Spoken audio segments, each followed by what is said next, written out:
Sé lo que necesitas. Sé lo que necesitas. Elizabeth levantó la mirada de su texto de sociología sobresaltada y vio a un joven de aspecto vulgar, vestido con una guerrera verde de campaña. Al principio le pareció vagamente familiar, como si lo hubiese visto antes. La sensación fue análoga a la del déjà vu. Después se extinguió. Era aproximadamente de su misma estatura, flaco y convulsivo. Esa era la palabra. No se movía, pero parecía estar convulsionado debajo de la piel, justo donde ella no lo veía. Su cabello era negro y desaliñado. Usaba unas gruesas gafas con armazón de hueso que le agrandaban los ojos marrones oscuros, y los cristales parecían sucios. No, estaba muy segura de no haberlo visto antes. «Dudo que lo sepas», respondió ella. «Necesitas un cucurucho doble de helado de fresa, ¿no es cierto?» Lo miró parpadeando, sinceramente azorada. En el fondo de su inconsciente había estado pensando en la posibilidad de descansar un rato para tomar un helado. Estudiaba para los exámenes finales en uno de los salones del tercer piso de la residencia de estudiantes, y todavía estaba muy retrasada. «¿No es cierto?», repitió él, y sonrió. La sonrisa transformó su rostro de algo paroxístico y casi feo en algo distinto, curiosamente atractivo. Se le ocurrió la palabra lindo, y no le pareció la más adecuada para definir a un muchacho, pero esa era cuando sonreía. Le devolvió la sonrisa antes de poder evitarla. Era el momento menos oportuno para lidiar con un chalado que pretendía impresionarla. Aún tenía que abrirse paso a lo largo de 16 capítulos de introducción a la sociología. «No, gracias», dijo Elizabeth. «Vamos, si continúas a este ritmo, lo único que conseguirás será una jaqueca. Hace 2 horas que estudias sin interrupción». «¿Cómo lo sabes?» «Te he estado observando», se apresuró a contestar, pero esta vez su sonrisa ingenua ya no le impresionó. Efectivamente, tenía jaqueca. «Pero puedes dejar de hacerlo», exclamó Elizabeth con más vehemencia de la deseada. «No me gusta que la gente me mire». «Lo siento». Se apiada un poco de él, como a veces se apiadaba de los perros vagabundos. Parecía flotar en su guerrera verde de campaña, y, sí, sus calcetines eran de distintos colores, uno negro, otro marrón. Estuvo a punto de sonreír otra vez, pero se contuvo. «Se acercan los exámenes finales», dijo Elizabeth con tono afable. «Sí», asintió él, «de acuerdo». Lo siguió un momento con la mirada pensativamente. Después bajó la vista hacia el libro, pero perduró la imagen del encuentro. Un cucurucho doble de fresa. Cuando volvió a la residencia eran las 11:15 de la noche, y Alice estaba estirada sobre la cama, escuchando a Neil Diamond y leyendo Historia de O. «No sabía que esta era una de las lecturas del curso», comentó Elizabeth. Alice se incorporó. «Estoy ensanchando mis horizontes, cariño, desplegando mis alas intelectuales, elevando mi...» «¿Liz? ¿Me has oído?» «No, disculpa, yo...» «Pareces hipnotizada, nena. Esta noche he conocido a un tipo raro, en verdad. Oh, debe ser alguien especial si ha conseguido desconectar a la gran Rogan de sus amados libros de texto. Se llama Edward Jackson Hammer, Jr., nada menos. Bajo, esmirrado, da la impresión de que se lavó el pelo por última vez para el cumpleaños de Washington. Oh, y usa calcetines de distintos colores, uno negro, otro marrón. Pensé que preferías a los chicos de las sociedades de alumnos». «No se trata de eso, Alice. Yo estaba estudiando en el tercer piso de la residencia de estudiantes, en el Trust de Cerebros, y me invitó a comer un cucurucho de helado en el Grinder. Le contesté que no y se fue medio abatido. Pero cuando me metió en la cabeza la idea del helado, ya no pude pensar en otra cosa. Había decidido darme por vencida y tomarme un descanso cuando él reapareció, con un gran cucurucho chorreante de fresa en cada mano. Estoy ansiosa por oír el desenlace». Elizabeth bufó. Bien, sinceramente no pude decirle que no. De modo que se sentó junto a mí y resultó que había estudiado sociología con el profesor Branner el año pasado. «Es que nunca se agotarán los milagros, Dios bendito». «Escucha, esto es realmente asombroso. Tú sabes cuánto me ha hecho sufrir ese curso». «Sí, hablas de él incluso en sueños». Tengo 78 de promedio, necesito sumar 80 para conservar la beca, y eso significa que debo obtener por lo menos 84 puntos en el examen final. Bien, Ed Hamner dice que Bradner repite prácticamente las mismas preguntas todos los años, y Ed es eidético. ¿Eso significa que tiene ¿cómo es? ¿Una memoria fotográfica? Sí, mira esto. Abrió el libro de sociología y extrajo 3 hojas arrancadas de una libreta y cubiertas de escritura. Alice las cogió. Parece un cuestionario de alternativas múltiples. Lo es. Ed dice que es el cuestionario que Bradner empleó en el examen final el año pasado. Palabra por palabra. No lo creo, respondió Alice categóricamente. Pero abarca todo el programa. A pesar de ello, no lo creo, le devolvió las hojas. Solo porque este mamaracho no es un mamaracho, no lo llames así. Muy bien, este tipejo no te habrá inducido a aprender esto de memoria y olvidarte del resto, ¿verdad? No, claro que no, contestó Elizabeth inquieta. Y aunque este fuera el texto del examen, ¿te parece realmente ético? La cólera la cogió por sorpresa y se le disparó de la lengua antes de que pudiera controlarla. Claro, para ti es muy fácil. Figuras todos los semestres en el cuadro de honor y tus padres te pagan los estudios. No eres... Lo siento, no debería de haber dicho eso. Alice se encogió de hombros y volvió a abrir Historia de O, con expresión cuidadosamente neutral. No, tienes razón. No es nada de mi incumbencia. Pero ¿por qué no estudias también el contenido del libro? ¿Para estar más segura? Por supuesto que lo haré. Pero estudió sobre todo el cuestionario que le había suministrado Edward Jackson Hamner Jr. Cuando salió de la sala de conferencias después del examen, él la aguardaba sentado en el vestíbulo, flotando dentro de su guerrera verde de campaña. Le sonrió tímidamente y se levantó. ¿Cómo te fue? Elizabeth le besó impulsivamente la mejilla. No recordaba haber experimentado antes semejante sensación bienaventurada de alivio. Creo que obtendré un sobresaliente. ¿De veras? ¡Estupendo! ¿Quieres una hamburguesa? Me encantaría, respondió ella distraídamente. Aún pensaba en el examen. El cuestionario había sido el mismo que le había dado Ed casi al pie de la letra, y lo había contestado sin errores. Mientras comían sus hamburguesas, le preguntó cómo marchaban los exámenes de él. No tengo que hacer ninguno, me he eximido, y no debo hacerlos a menos que quiera. Entonces, ¿por qué estás todavía aquí? Tenía que saber cómo te iba a ti, ¿no te parece? Ed, no es posible. Eres un encanto, pero... La expresión desembosada de sus ojos la turbó. Ya la había visto antes. Era una chica guapa. Sí, dijo él en voz baja, es posible. Te lo agradezco de todo corazón, pero tengo novio, ¿sabes? ¿Es una relación seria?, preguntó él, esforzándose en vano por parecer despreocupado. Muy seria, contestó Elizabeth, con el mismo tono que él. Estamos casi comprometidos. ¿Sabe que es muy afortunado? ¿Lo sabe?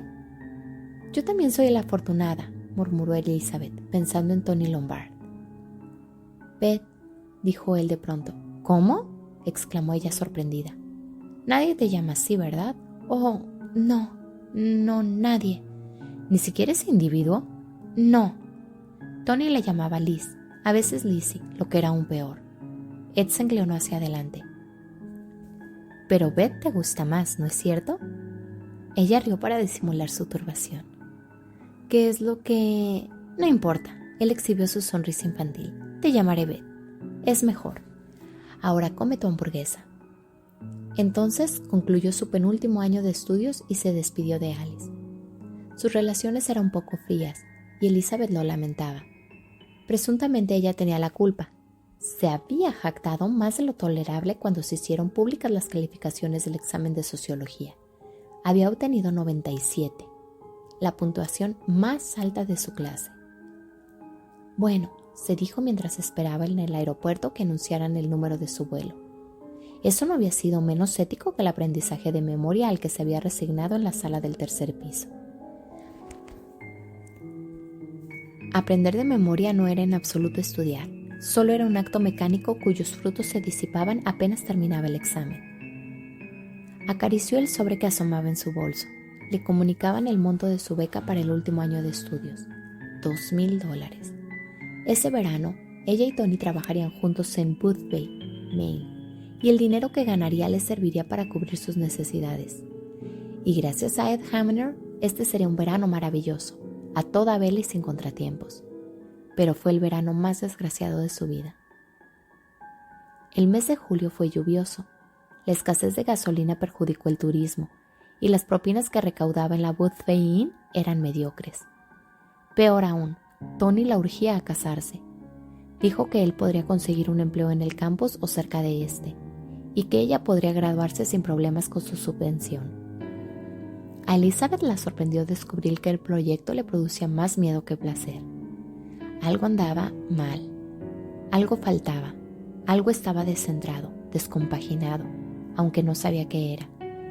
Una noche de julio se asustó cuando tuvo un acceso de llanto histérico en su apartamento. Lo único positivo fue que su compañera de habitación, una jovencita insignificante llamada Sandra Ackerman, había salido con un amigo. A comienzos de agosto tuvo la pesadilla. Elizabeth descansaba en el fondo de una tumba abierta, sin poder moverse. La lluvia caía de un cielo blanco sobre su rostro vuelto hacia arriba. Entonces Tony apareció encima de ella, usando su sólido casco protector amarillo. «Cásate conmigo, Liz», dijo, mientras la miraba impasiblemente. «Cásate conmigo». Ella intentó hablarle, acceder. Haría cualquier cosa a cambio de que la sacara de esa horrible fosa llena de lodo, pero estaba paralizada. «Muy bien», prosiguió él, «no me dejas otra alternativa». Tony se alejó. Ella luchó para salir de la parálisis, pero fue inútil. Entonces oyó el ruido de la niveladora. Un momento después la vio. Era un alto monstruo amarillo que empuja un montículo de tierra húmeda con la reja. El rostro implacable de Tony la miraba desde la cabina abierta. Iba a enterrarla viva. Atrapada en su cuerpo inmovilizado, mudo, solo atinaba a mirar despavorida.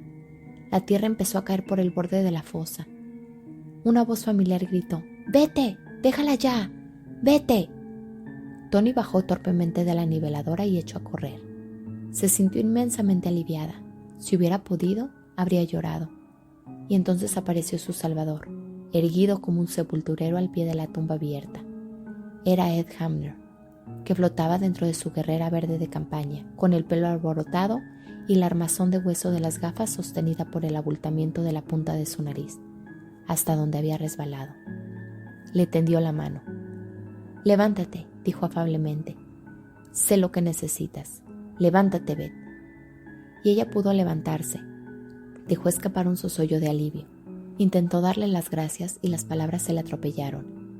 Y Ed se limitó a sonreír plácidamente y hacer ademanes de asentimiento con la cabeza. Ella le cogió la mano y bajó la vista para mirar dónde pisaba. Cuando volvió a levantarla, se encontró cogiendo la zarpa de un enorme lobo babeante con ojos rojos como fanales y fauces de gruesos dientes puntiagudos listos para morder. Se despertó erguida en la cama, con el camisón empapado en sudor. Su cuerpo temblaba incontrolablemente, y ni siquiera después de darse una ducha tibia y de beber un vaso de leche pudo soportar la oscuridad. Durmió con la luz encendida. Una semana más tarde, Tony estaba muerto. Abrió la puerta con la bata puesta, esperando ver a Tony, pero era Danny Kilmer, uno de los compañeros de trabajo de Tony. Danny era un chico risueño y ella y Tony habían salido con él y su amiga un par de veces. Pero allí, en la puerta de su apartamento del segundo piso, Danny tenía un talante no solo serio, sino también enfermo. «¿Danny?», exclamó ella. «¿Qué? Liz», respondió él. «Liz, debes juntar fuerzas. ¡Dios mío!». Golpeó la jamba de la puerta con una mano sucia de grandes nudillos y Elizabeth vio que lloraba. «¿Se trata de Tony? Algo...». «Tony ha muerto», dijo Danny. «Estaba...». Pero le hablaba al aire. Elizabeth se había desmayado. La semana siguiente transcurrió en medio de una especie de sueño. La noticia breve que publicó el periódico y lo que Danny le contó frente a una cerveza en la Harbor Inn le permitieron recomponer la historia de lo que había sucedido. Estaban reparando las alcantarillas del desagüe de la carretera 16. Habían levantado una parte del pavimento y Tony desviaba el tráfico. Un muchacho que conducía un Fiat rojo bajó por la pendiente. Tony le hizo seña, pero el muchacho ni siquiera disminuyó la marcha. Tony se hallaba junto al volquete sin espacio para retroceder. El conductor del Fiat salió con laceraciones en la cabeza y un brazo roto. Estaba histérico y al mismo tiempo absolutamente sereno. La policía descubrió varias perforaciones en los frenos, como si estos se hubieran recalentado y fundido. Sus antecedentes de conductor eran impecables, sencillamente no había podido frenar. Tony había sido la víctima de uno de los percances automovilísticos más raros, un accidente fortuito. Los remordimientos aumentaron su conmoción y su depresión. El destino le había quitado de las manos la decisión de lo que debía hacer con Tony. Y una zona recóndita, enferma, de su ser, se alegró de que así fuera, porque no quería casarse con Tony, no desde la noche de la pesadilla. Entró en crisis un día antes de volver a casa. Estaba sentada en un promontorio rocoso, sola, y después de más o menos una hora prorrumpió en llanto. La sorprendió que éste fuera tan copioso y vehemente. Lloró hasta que le dolieron el estómago y la cabeza, y cuando se le agotaron las lágrimas no se sintió mejor, pero sí, por lo menos, desahogada y vacía.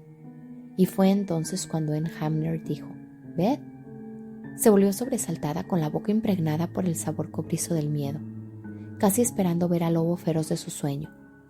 Pero era solo Ed Hamner, moreno y extrañamente indefenso sin su guerrera de campaña y sus vaqueros. Usaba unos shorts rojos que terminaban un poco por encima de sus rodillas huesudas y una camiseta blanca que se ondulaba sobre su pecho esmirrado como una vela a merced del viento, y sandalias de goma. No sonreía, y el intenso reflejo del sol sobre sus gafas no permitía verle los ojos. «¿Ed?», murmuró ella cautelosamente, casi convencida de que esa era una alucinación engendrada por el dolor. «¿Eres realmente...?» «Sí, soy yo». «¿Cómo?». «Estaba trabajando en el Lakewood Theater de Skowhegan. Me encontré con tu compañera de habitación. Se llama Alice, ¿verdad?». «Sí». Ella me contó lo que había sucedido. He venido inmediatamente. Pobre Beth. Movió la cabeza, solo 1 centímetro, pero el reflejo desapareció de las gafas y ella no vio nada lobuno, nada voraz, sino solo una expresión de serena y cálida comprensión. Se echó a llorar nuevamente y la inesperada impetuosidad de su reacción la azoró un poco. Entonces él la abrazó y todo volvió a la normalidad. Comieron en el Silent Woman de Waterville, que estaba casi 40 kilómetros de ahí, quizá la distancia exacta que ella necesitaba. Fueron en el coche de Ed, un Corvette nuevo, y él conducía bien, ni con ostentación ni con miedo, como ella temía. Elizabeth no quería hablar ni de que la reconfortaran. Él parecía saberlo y buscó una melodía suave en la radio del coche. Y ordenó la comida sin consultarla, pescados y mariscos. Elizabeth creía haber perdido el apetito, pero al fin lo devoró todo.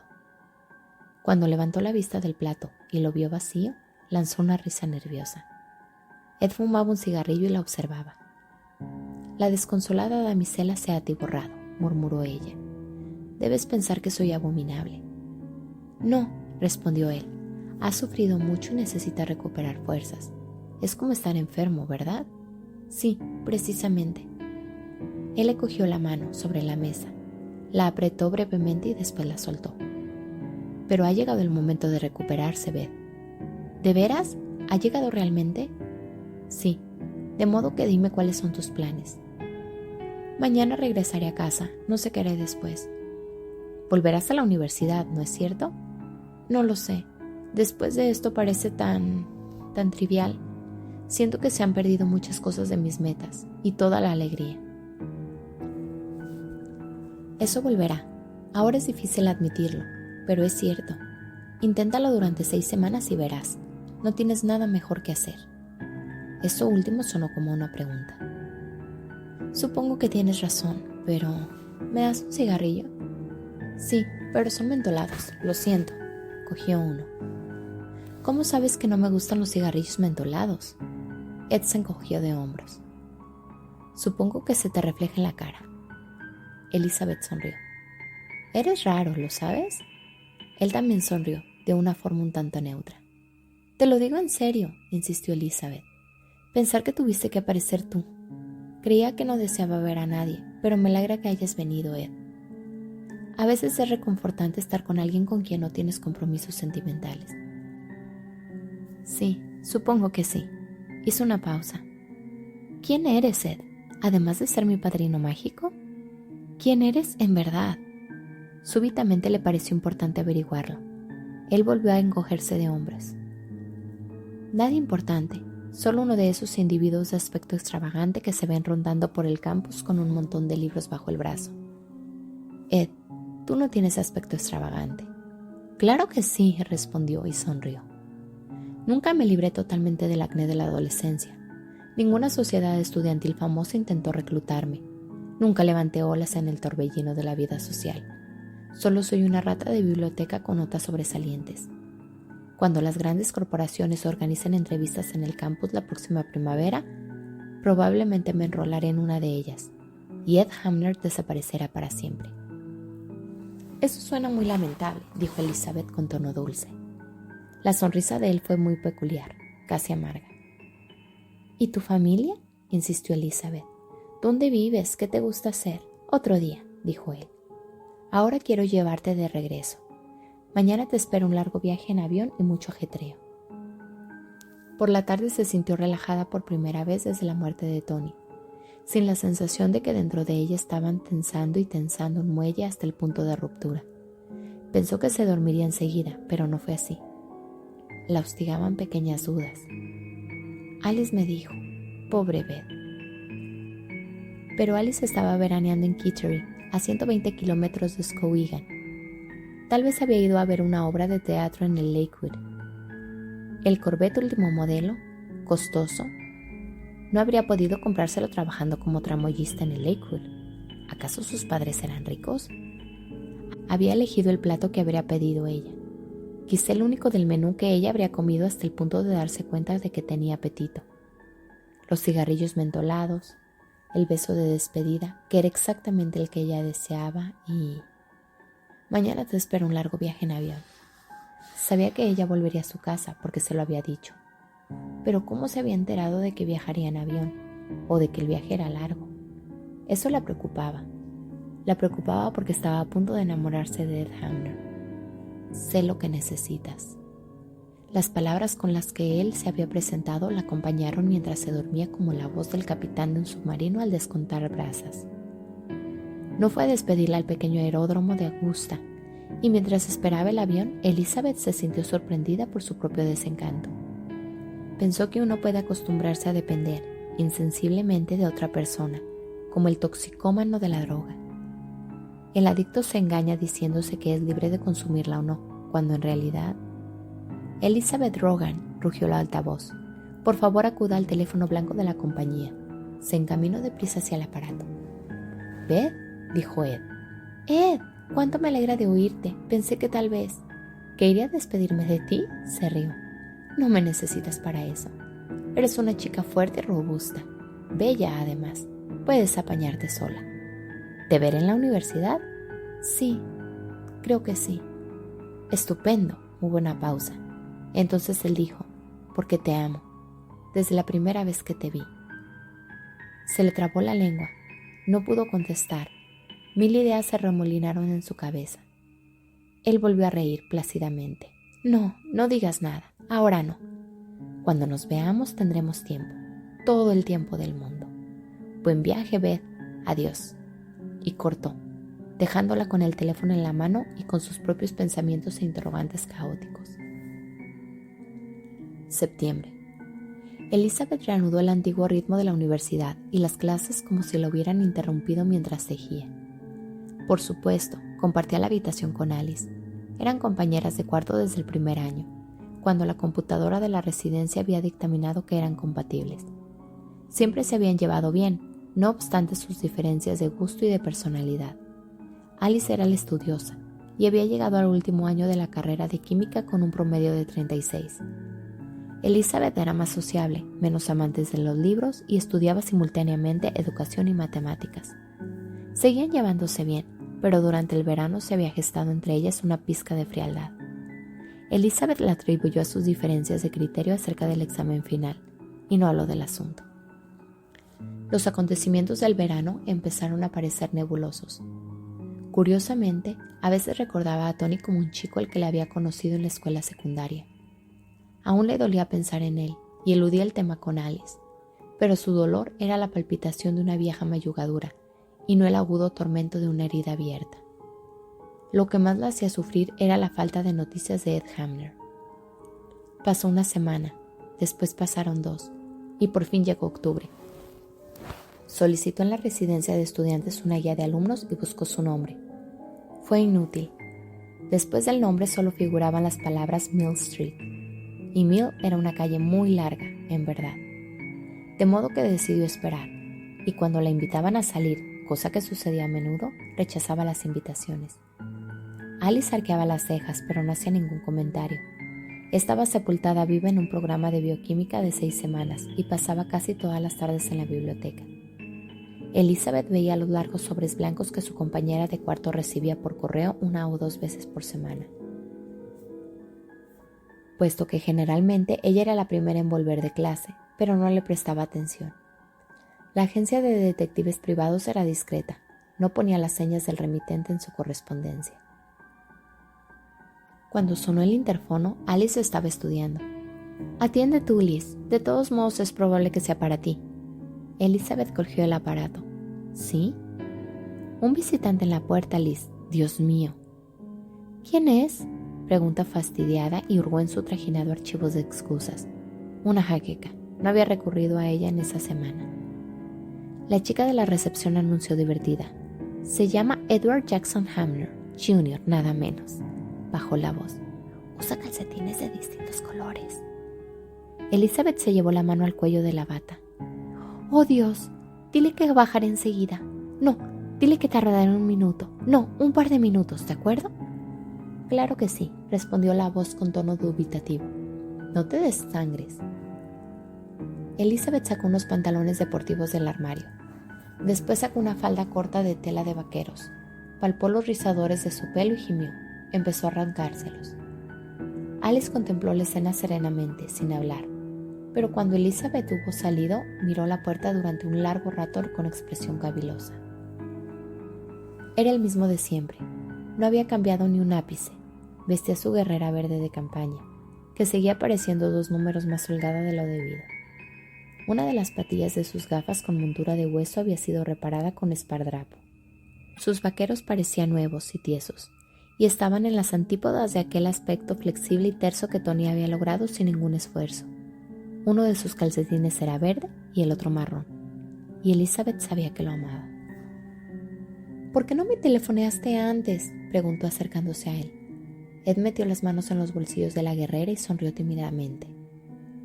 «Quise darte tiempo para que salieras con otros chicos, para que conocieras a otros hombres, para que pusieras en orden tus ideas. Creo que ya están en orden. Excelente. ¿Quieres ir al cine?» «A cualquier parte», dijo ella. «A cualquier parte». A medida que transcurrían los días, ella comenzó a pensar que nunca había conocido a nadie, varón o mujer, que pareciera entender tan bien, y sin palabras, sus estados de ánimo y sus necesidades. Sus gustos coincidían. En tanto que a Tony lo habían entusiasmado las películas violentas como El Padrino, Ed parecía preferir la comedia o los dramas pacíficos. Una noche, cuando ella se sentía deprimida, la llevó al circo, y se divirtieron muchísimo. Cuando se ponían de acuerdo para estudiar juntos, eso era lo que hacían, en lugar de utilizar el encuentro como una excusa para magrearse en el 3er piso de la residencia de estudiantes. Él la llevaba a bailar y parecía sobresalir en los viejos ritmos, que eran los que a ella le gustaban. Ganaron un trofeo de Stroll de los años 50 en el Homecoming Nostalgia Dance. Sobre todo, Ed parecía intuir cuánto ella deseaba mostrarse apasionada. No la obligaba ni la premiaba. Con él nunca experimentaba la sensación que había experimentado con otros muchachos, o sea, que existía una especie de escala cronológica intrínseca para la vida sexual, que empezaba con un beso de despedida en la primera cita y terminaba con una noche en el apartamento de un amigo en la 10ª. Ed vivía solo en su apartamento de Mill Street, situado en un 3er piso sin ascensor.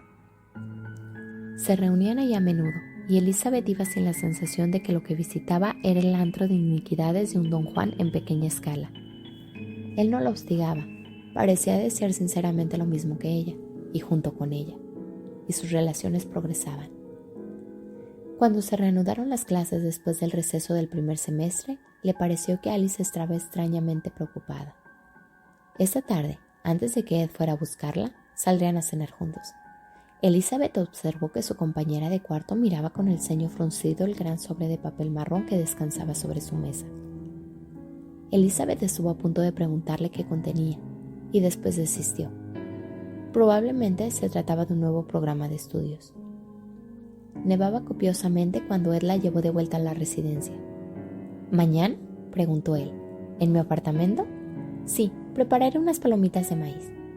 Estupendo, asintió Ed y la besó. Te amo, Beth. Yo también te amo. ¿Querrás quedarte?, inquirió Ed con tono afable. Mañana por la noche. De acuerdo, Ed. Ella lo miró a los ojos. Lo que tú quieras. Magnífico, dijo él plácidamente. Que descanses bien, cariño. Y tú también. Esperaba encontrar dormida a Alice y entró en silencio en la habitación, pero ella estaba instalada frente al escritorio. ¿Te sientes bien, Alice? Tengo que hablar contigo, Liz, sobre Ed. ¿De qué se trata? Sospecho que cuando termine esta conversación habremos dejado de ser amigas, manifestó Alice.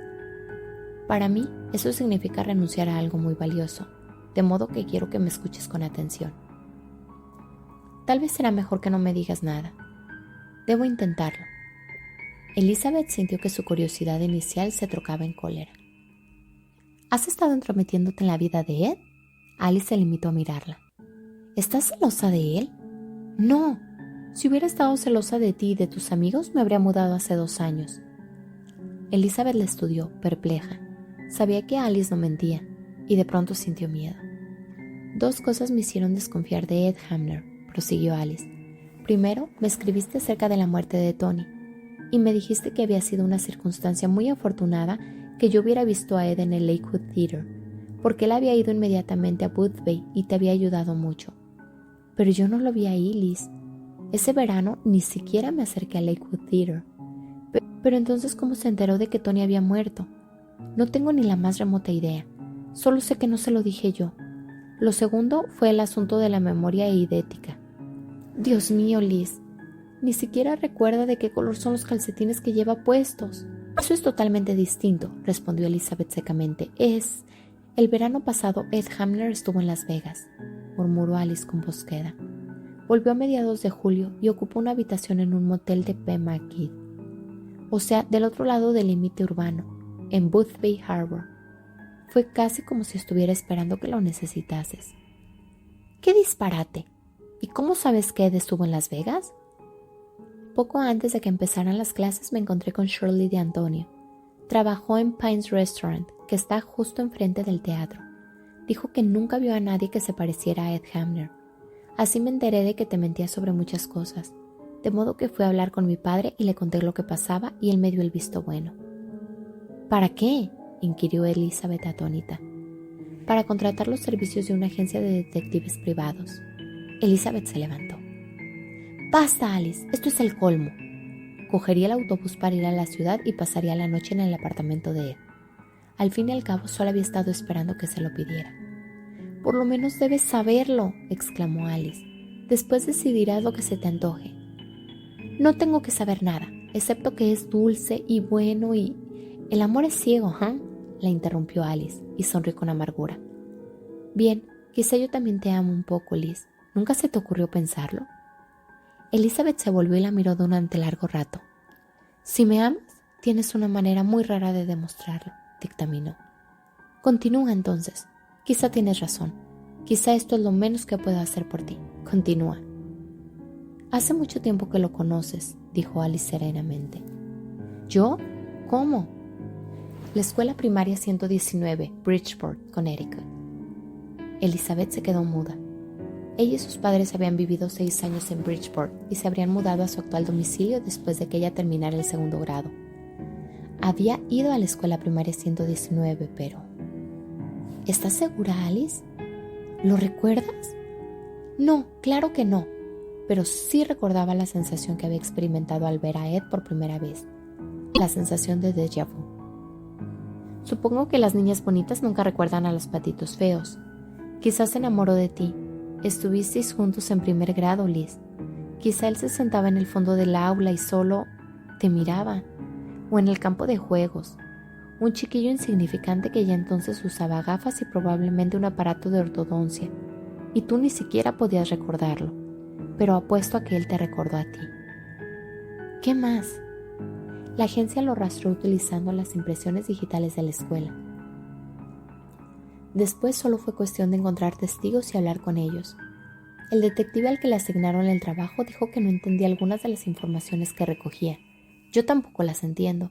Algunas son terroríficas. Ojalá lo sean, murmuró Elizabeth toscamente. Ed Hamner, padre, era un jugador empedernido.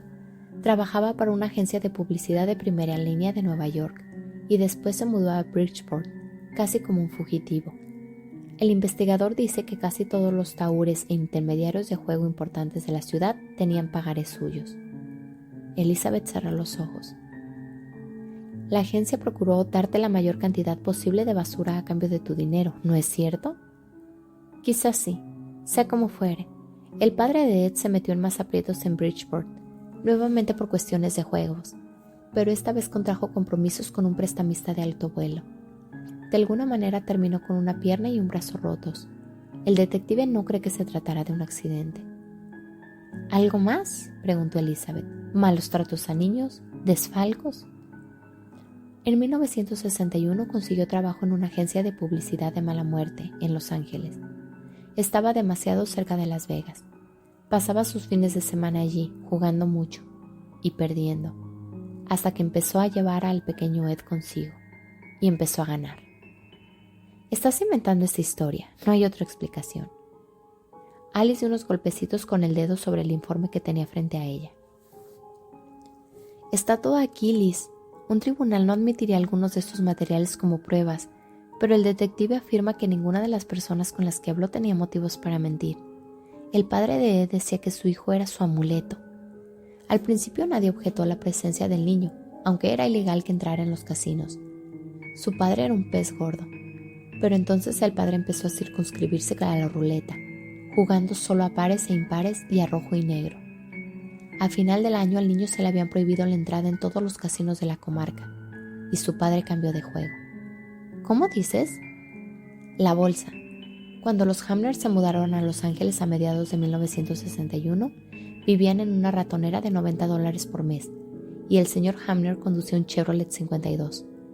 A finales de 1962, 16 meses más tarde, él había renunciado a su empleo y vivían en su propia casa, en San José.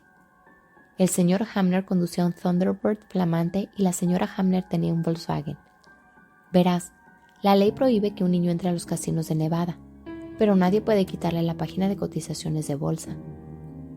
¿Insinúas que él podía? Alice, te has vuelto loca. Yo no insinúo nada, solo que tal vez sabía lo que necesitaba su padre. Sé lo que necesitas. La señora Hamner pasó los 6 años siguientes entrando y saliendo de varios institutos psiquiátricos. Presuntamente sufría alteraciones nerviosas, pero el detective habló con un enfermo que dijo que era casi psicótica. La mujer juraba que su hijo era el ayudante del diablo. En 1964 le clavó unas tijeras. Intentó matarlo. Ella... Liz, ¿qué te sucede, Liz? La cicatriz, murmuró. Hace aproximadamente un mes fuimos a nadar una noche en la piscina de la universidad. Tiene una herida profunda con un hoyuelo en el hombro, aquí. Apoyó la mano sobre su pecho izquierdo. Dijo... Una náusea intentó trepar por su garganta y tuvo que esperar que desapareciera antes de poder continuar. Dijo que cuando era pequeño se cayó sobre una verja puntiaguda. ¿Quieres que prosiga? Termina, ¿por qué no? ¿Qué daño mayor me puede producir ahora? En 1968 dieron de alta a su madre en un instituto psiquiátrico de mucha categoría, situado en San Joaquín Valley. Los tres salieron de vacaciones juntos. Se detuvieron en un camping situado cerca de la carretera 101. El chico estaba recogiendo leña cuando ella condujo el coche hasta el borde del acantilado que hay ahí y se precipitó al océano, junto con su marido. Tal vez fue un intento de arrollar a Ed. Entonces este ya tenía casi 18 años. Su padre le dejó $1 millón en acciones. Al año siguiente, Ed vino aquí y se inscribió en esta universidad. Punto final. ¿No hay más ropa sucia en el armario? ¿No te parece bastante, Liz? Elizabeth se levantó. Ahora comprendo por qué nunca quiere hablar de su familia. Pero tú tuviste que hurgar en la herida, ¿no es cierto? Eres ciega, murmuró Alice. Elizabeth se estaba poniendo el abrigo. Supongo que ahora vas a reunirte con él. Exactamente. Porque lo amas. Exactamente. Alice atravesó la habitación y la cogió por el brazo. Borra por un segundo de tu cara esa expresión hosca y petulante y piensa un poco. Ed Hamner es capaz de hacer cosas con las que los demás solo nos atrevemos a soñar. Logró que su padre acumulara capital en la ruleta y después lo enriqueció jugando en la bolsa. Parece tener el don de ganar con su sola fuerza de voluntad. Quizás es un parapsicólogo de baja estofa. Quizá tiene poderes de procognición, no lo sé. Hay personas que parecen disfrutar de tales facultades. Liz, ¿nunca se te ha ocurrido pensar que tal vez te ha obligado a amarlo? Liz se volvió lentamente a ella. Es la primera vez en mi vida que oigo algo tan ridículo. ¿Te parece? Te dio aquel cuestionario de sociología tal como le dio a su padre el hado ganador del tapete de la ruleta. Nunca estuvo inscrito en el curso de sociología. Lo sé porque lo he averiguado. Te ayudó porque solo así podría conseguir que lo tomases en serio. ¡Basta!, aulló Liz. Se tapó los oídos con las manos. Conoció el cuestionario y supo que había muerto Tony, y supo que volverías a casa en avión. Incluso supo cuál era el momento psicológico ideal para reaparecer en tu vida, el pasado mes de octubre. Elizabeth se zafó de ella y abrió la puerta. Por favor, dijo Alice. Por favor, Liz, escucha. No sé cómo puede realizar estos portentos. No creo que él mismo lo sepa. Quizá no quiere hacerte daño, pero ya te lo ha hecho. Para obligarte a amarlo ha explorado todas tus necesidades y todos tus deseos secretos. Y eso no es amor, es una violación. Elizabeth dio un portazo y se lanzó escaleras abajo. Autobús de la noche que iba a la ciudad. Nevaba más copiosamente que antes y el autobús se zarandeaba como un escarabajo cojo entre los montículos que el viento había atravesado sobre la carretera. Elizabeth viajaba sentada atrás, en compañía de solo 6 o 7 pasajeros, y 1000 pensamientos bullían en su cabeza.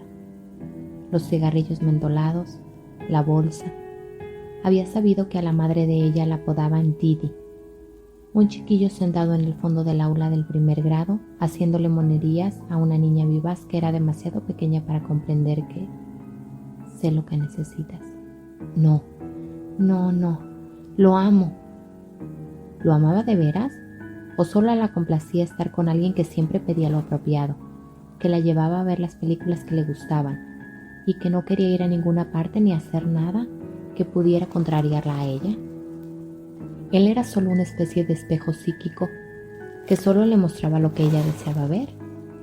Los regalos que le hacía eran siempre los adecuados.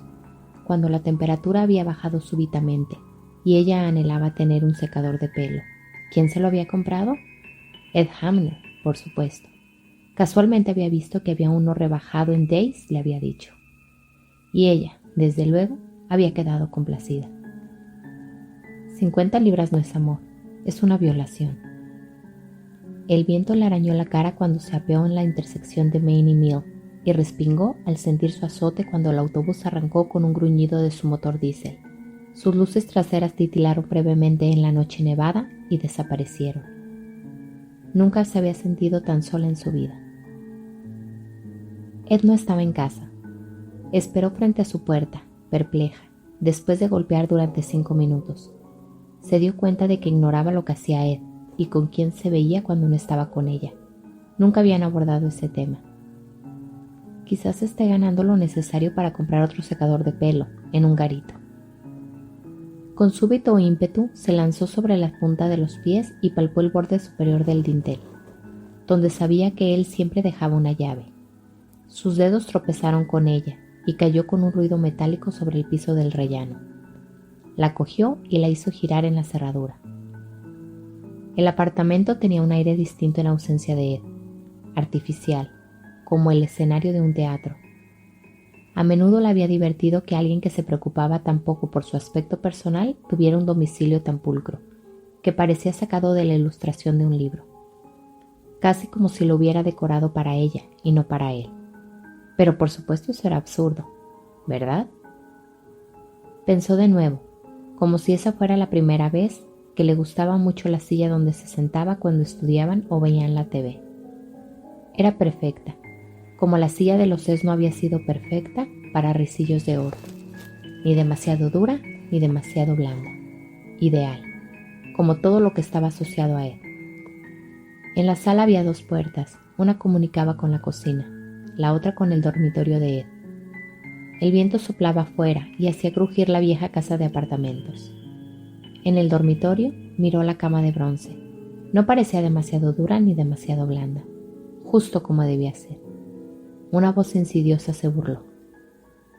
«Es casi demasiado perfecta, ¿no te parece?» Se acercó a la biblioteca y sus ojos recorrieron los títulos al azar. Uno de ellos le llamó la atención y cogió el volumen. Bailes de moda en los años 50. Las páginas se abrieron espontáneamente en un lugar situado sobre una cuarta parte antes del final. Una sección titulada El Straw había sido circundada con el grueso trazo de un rotulador rojo y la palabra Beth había sido escrita sobre el margen con letras grandes, casi acusatorias. «Ya debería irme», se dijo. «Aún podría rescatar algo. Si él volviera ahora nunca podría volver a mirarlo a la cara», y Alice había triunfado. Entonces sí que ella habría hecho una buena inversión al contratar la agencia de detectives. Pero no podía detenerse, y lo sabía. Había llegado a un punto sin retorno. Se acercó al armario e hizo girar el pomo de la puerta, pero no cedió, cerrado con llave. Por si acaso, volvió a alzarse sobre las puntas de los pies y palpó a lo largo del marco superior de la puerta, y sus dedos tocaron una llave. La cogió y dentro de ella una voz dijo muy claramente: «No lo hagas». Pensó en la esposa de Barba Azul y en lo que había encontrado al abrir la puerta prohibida. Pero en realidad ya era demasiado tarde. Si no lo hacía ahora, la duda la corroería durante el resto de su vida, y experimentó la extrañísima sensación de que era allí donde el auténtico Ed Hamner Jr. había estado oculto siempre. Dentro del armario reinaba el caos, un revoltijo de ropas, libros, una raqueta de tenis con las cuerdas flojas, un par de zapatillas de tenis estropeadas, viejos apuntes desparramados sin ton ni son, un saquito de tabaco, Borkum Reef, cuyo contenido se había derramado. La guerrera verde de campaña se hallaba arrumbada en un rincón. Cogió uno de los libros y parpadeó al ver el título, La rama dorada. Otro, Ritos antiguos, misterios modernos. Otro más, Vudú haitiano. Y un último volumen, encuadernado en cuero viejo y resquebrajado, con el título casi borrado por el excesivo manoseo. Un volumen, en fin, del cual se desprendía un vago olor a pescado podrido. El Necromicon. Lo abrió al azar, resolló y lo arrojó lejos, sin poder borrar esa obscenidad de su retina. Para recuperar la compostura, más que por cualquier otro motivo, estiró la mano hacia la guerrera verde de campaña, sin confesarse que tenía la intención de registrar los bolsillos. Pero al levantarla vio algo más, una pequeña caja de hojalata. La alzó con curiosidad y la hizo girar entre las manos oyendo que algo se zarandeaba en el interior. Era una de esas cajas donde los niños se acostumbran a guardar sus tesoros. En el fondo de hojalata estaban estampadas, en alto relieve, las palabras Bridgeport Candy Co. La abrió. La muñeca estaba arriba, la efigie de Elizabeth. La miró y empezó a temblar. La muñeca estaba vestida con un jirón de nylon rojo, parte de un pañuelo de cabeza que había perdido hacía 2 o 3 meses, mientras estaba en el cine con él. Los brazos eran escobillas para limpiar pipas y estaban recubiertos con una sustancia que parecía moho azul. Moho de una tumba quizá. La cabeza de la muñeca tenía pelo, pero ahí había un error. Eran delicadas hebras blancas como el lino, pegadas a la cabeza confeccionada con una goma de borrar rosada. Su propio cabello tenía un color arenoso y era más áspero. Su cabello había sido así cuando ella era pequeña.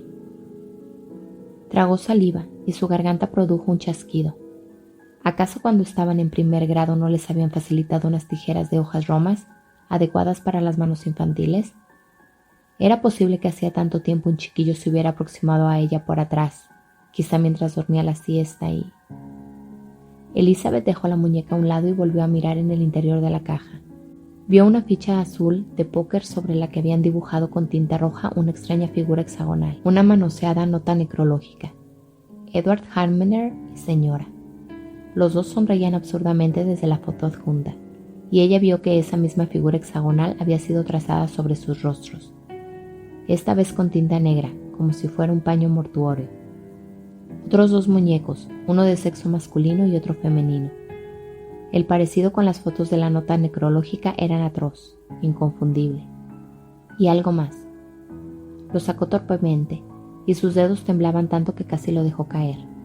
Lanzó una exclamación ahogada. Era un pequeño coche de juguete, de esos que los niños compran en los drugstores y en las tiendas de hobbies para armar con cola de aviación. Este era un Fiat. Había sido pintado de rojo. Le habían pegado a la parrilla del radiador un trozo de algo que parecía ser una de las camisas de Tony. Invirtió el cochecito. Alguien había abollado el chasis con un martillo. De modo que lo has encontrado, perra desagradecida. Elizabeth lanzó un alarido y dejó caer la caja y el cochecito. Los tesoros abyectos se desparramaron por el suelo. Él estaba en la puerta, mirándola. Elizabeth nunca había visto semejante expresión de odio en un rostro humano. «Tú mataste a Tony», dijo ella. Ed sonrió aviesamente. «¿Crees que podrías demostrarlo?» «No importa», respondió ella, sorprendida por la firmeza de su voz. «Yo lo sé, y no quiero volver a verte. Y si le haces algo a alguien, lo sabré y te lo haré pagar, de alguna manera». Las facciones de Ed se convulsionaron. «Así es como me lo agradeces. Te he dado todo lo que deseabas, lo que nadie más podría tener. Confiésalo, te he hecho absolutamente feliz». «¡Mataste a Tony!», le gritó ella. Ed dio un paso firme hacia el interior de la habitación. «Sí, y lo hice por ti. ¿Y tú qué eres, Beth? No sabes lo que es el amor. Yo te he amado desde la primera vez que te vi hace más de 17 años. ¿Tony podría haber dicho lo mismo? Todo te ha resultado siempre fácil. Eres hermosa. Nunca has tenido que preocuparte por tus deseos o necesidades, ni porque estabas sola. Nunca has tenido que buscar otros medios para conseguir lo que te hacía falta. Siempre había un Tony que te lo daba. Te bastaba con sonreír y decir por favor». El timbre de su voz se hizo más agudo. «Yo nunca he podido obtener así lo que anhelaba. ¿No crees que lo intenté? No lo logré con mi padre. Él solo quería más y más. Ni siquiera me dio un beso por la noche o un abrazo hasta que lo hice rico. Y mi madre era igual a él. Salvé su matrimonio, pero ¿acaso eso la conformó? Me aborrecía. No quería acercarse a mí. Decía que yo era normal. Le hacía regalos hermosos, pero... «¡No hagas eso, Beth! ¡No! ¡No!». Pisó su propia efigie y la aplastó, pulverizándola con el tacón. Algo se retorció dentro de ella, y después el dolor se disipó. Ahora no lo temía. No era más que un chiquillo insignificante y esmirrado, con cuerpo de hombre. Y sus calcetines eran de colores distintos. «No creo que puedas hacerme daño ahora, Ed», le dijo. «Ahora no, ¿me equivoco?». Él le volvió la espalda. «Vamos», murmuró débilmente. «Vete, pero déjame la caja. Por lo menos déjame eso». «Te dejaré la caja, pero no su contenido». Elizabeth pasó de largo junto a él. Los hombros de Ed se convulsionaron, como si se dispusiera a volverse y abalanzarse sobre ella, pero después se encorvaron nuevamente. Cuando Elizabeth llegó al rellano del segundo piso, él se asomó por la baranda y le gritó con voz chillona: «Vete, pues, pero después de haber estado conmigo no te sentirás satisfecha con ningún hombre. Y cuando envejezcas y los hombres dejen de darte todo lo que deseas, me echarás de menos. Pensarás en lo que despreciaste». Elizabeth bajó por la escalera y salió a la calle nevada. El embate frío contra la cara le produjo una sensación agradable. Tendría que caminar 3 kilómetros hasta el campus, pero no le importaba. Quería caminar, quería sentir frío, quería que éste la limpiara. Él inspiraba una extraña y retorcida compasión. Un niño con poderes extraordinarios dentro de un espíritu enano. Un niño que pretendía lograr que los seres humanos se comportaran como soldaditos de juguete y que después los aplastaba en un acceso de ira cuando se resistían o cuando discutían la verdad. ¿Y qué era ella? Había sido agraciada con todas las virtudes de las que carecía Ed, pero no por culpa de éste ni por mérito de ella. Recordó cómo habían reaccionado ante Alice, empañándose ciega y celosamente en conservar algo que era más fácil que bueno, sin preocuparse por otra cosa, sin preocuparse. Cuando envejezcas y los hombres dejen de darte todo lo que deseas, me echarás de menos. Sé lo que necesitas. ¿Pero ella era tan pequeña que necesitaba realmente tan poco? Por favor, Dios mío, que no sea así. Se detuvo en el puente que separaba el campus de la ciudad y arrojó por encima del parapeto los amuletos mágicos de Ed Hamner, uno por uno. El último fue el Fiat juguete, que dio una serie de volteretas entre las ráfagas de nieve hasta perderse de vista. Después, siguió caminando.